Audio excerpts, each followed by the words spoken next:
this was in November 1938. And I lost sight of my sisters. The first thing I saw was all the broken glass where the shops were, the windows were broken. And there was a smell of fire, and there were crowds of people everywhere.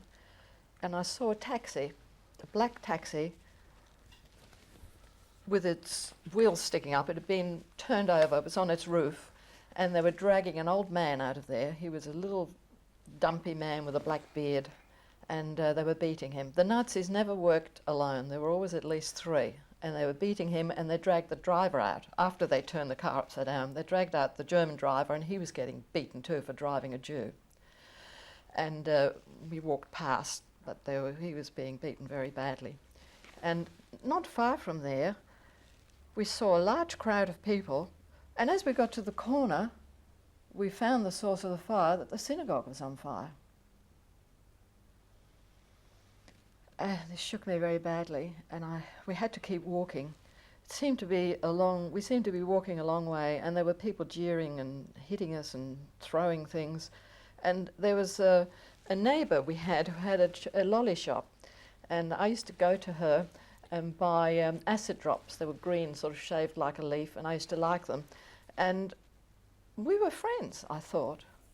She used not only sell sweets, but she had children the same age, and at Christmas time we used to go to their house and throw lead, molten lead, and make soldiers cast at her house. And they had a Christmas tree, and they used to invite us to enjoy their festival. And my mother used to invite them to our place for our festivals. She always used to give them cheesecake on Shavuot and whatever was the correct food, honey cake and leikach for Yom Rosh Hashanah. She used to give them a taste of all the foods, and we were sort of friendly, and we liked each other. And here she was in the street with the others in the mob, and this really upset me. I thought, what is she doing? We've never done anything to her. Why is she doing this? And my mother held my hand and sort of tugged me, and we kept walking. And we got to an enormous crowd, very noisy and hostile, and there was a big compound with railings like there would be in a schoolyard, and there were a lot of people inside, and there was a hostile mob outside, and my mother said, we've got to get in there.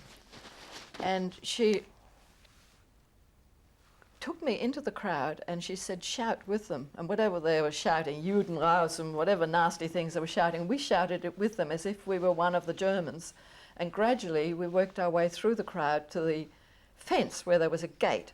And somebody from the inside opened the gate, and we quickly went inside.